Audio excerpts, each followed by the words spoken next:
O manejo eficiente de plantas daninhas na cultura da soja, ele só é possível com o conhecimento dos problemas que você tem na sua área.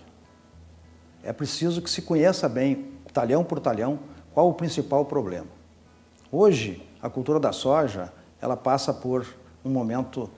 em termos de manejo de plantas daninhas, bastante delicado, em função de problemas com resistência de plantas daninhas aos herbicidas. Então é preciso que você conheça o alvo biológico, saiba quais as plantas daninhas são problemáticas na sua área, quais aquelas plantas daninhas que você tem mais problema, aquelas que têm resistência, a quais herbicidas ela tem resistência, para você poder escolher o melhor manejo possível de ser realizado neste ambiente. A gestão do controle de plantas daninhas na cultura da soja inicia muito antes mesmo de fazer a semeadura da cultura, ou seja, o manejo em pré-semeadura é o manejo mais importante, porque os dados de pesquisa demonstram que todas as plantas daninhas que germinam antes da semeadura da cultura da soja são potencialmente muito mais problemáticas do que aquela que acabam germinando durante o ciclo da cultura.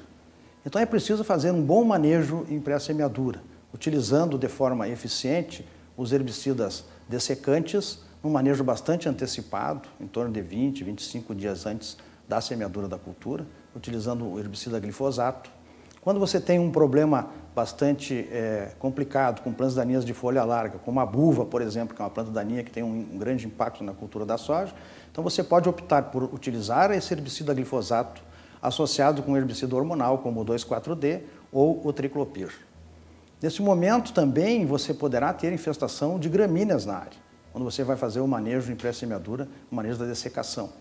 Hoje, uma das plantas daninhas que está aumentando a sua população no Rio Grande do Sul, que é um potencial problema no Paraná, no Mato Grosso, é o capim amargoso. Essa planta demanda um trabalho bastante diferenciado, em função de que nós temos que utilizar o glifosato, utilizar um herbicida graminicida específico, inibidor da enzima CCase, como por exemplo o cletodin ou a aloxifop. E se você tem buva nessa área, esse momento, então, fica um pouco complicado de você utilizar o 2,4-D ou um herbicida hormonal em associação com o glifosato e esse inibidor de CCase, em função de certa incompatibilidade que esses herbicidas têm na associação com o 2,4-D. Você deve optar primeiro por controlar a gramínea e depois, então, fazer o manejo da buva à espécie de folha larga.